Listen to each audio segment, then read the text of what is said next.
La vengeance est un plat qui se mange froid. Après, moi, perso, je préfère les plats chauds, mais ça reste mon avis perso.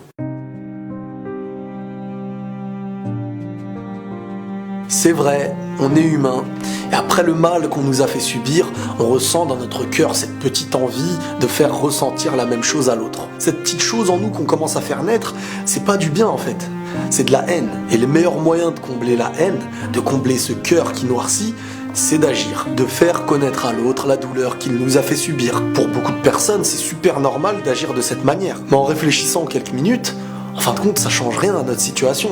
C'est juste qu'on fait un mal parce qu'on l'a subi. Ça changera rien à notre vie. Ça nous ouvrira pas une porte en plus, au contraire, j'ai envie de dire que ça nous enfermera même une. Le mal engendre le mal. Et c'est pas parce que t'as les meilleures intentions ou que tu fais du bien autour de toi que les gens que tu vas côtoyer te feront le même bien. On n'est jamais à l'abri de subir un mal. Tu peux aimer quelqu'un aujourd'hui, demain il peut te faire du mal. Est-ce que ça changera tes projets d'aujourd'hui? Est-ce que ça changera la personne que tu étais à l'intérieur de toi? La meilleure des vengeances, vous savez, c'est laquelle?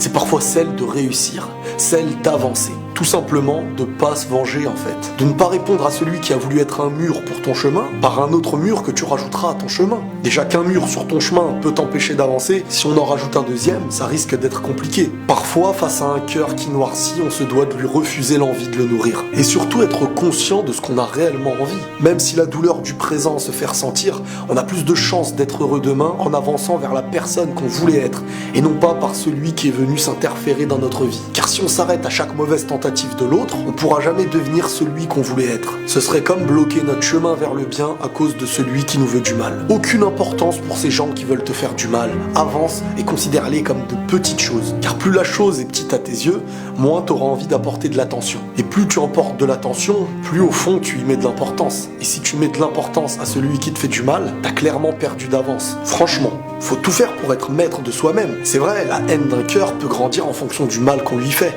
Sauf si on cherche réellement sa propre paix. Quand on nous fait du bien, est-ce qu'on rend toujours le bien?